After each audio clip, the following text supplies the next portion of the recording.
Craig here. I got a new alarm in the mail yesterday. Here it is. You can see it is branded Edwards, and it is beige in color.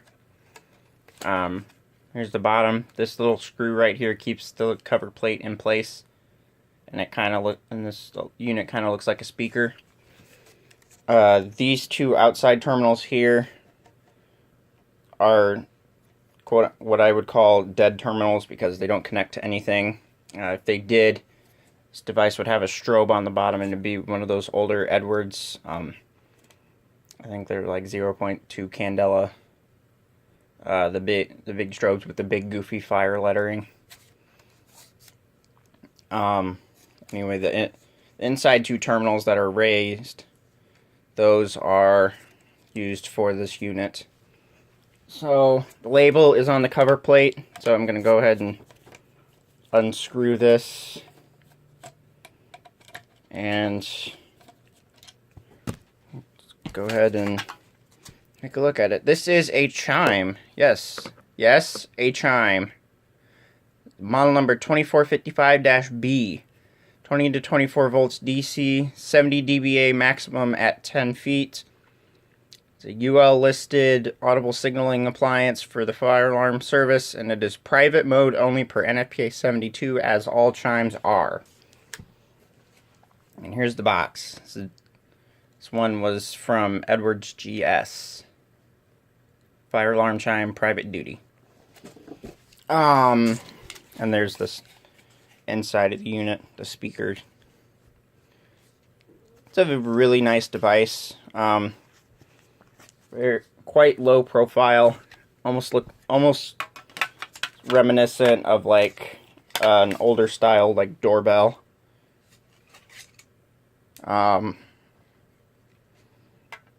Yeah, it's pretty self-explanatory. Volume potentiometers right there, like the sticker says, 70 dBA maximum. So if you have this turned up all the way, to turn it down, you would just take one of the tiny screwdrivers, a flathead actually, and you would take and turn it counterclockwise to turn the volume down, and then clockwise to turn it up.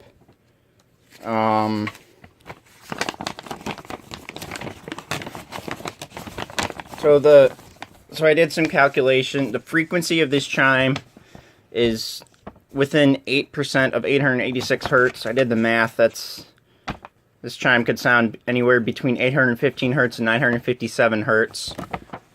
An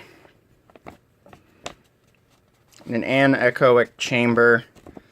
This could be 91 decibels at maximum volume. But obviously UL listing, you don't do that. In an anechoic chamber, you do it in a reverberant room. And for private mode listing, it reaches 70 dBA. There are various ways that you can mount this. You can take and mount it to a deep back box for a basic flush mount. I have plenty of deep back boxes, so that would work.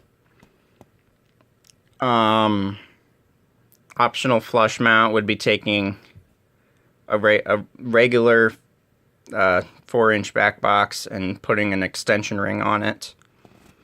You could surface mount it with special Edwards back box, or you can mount it to one of those flush trim plates that you can see with these older Edwards speakers, speaker strobes, chimes, chime strobes, horns, and horn strobes.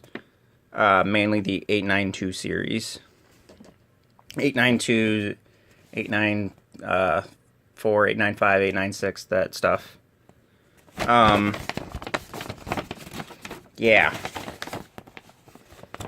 And here's the back. Kind of the weird thing about this one is that the little cover that's on here and the terminals don't match this. That's on the diagram, except for the volume potentiometer. So my question probably would be, was this previously a chime strobe, or did they just run out of the little paper guides for the alarms? Anyway, next video is going to be a test of this device.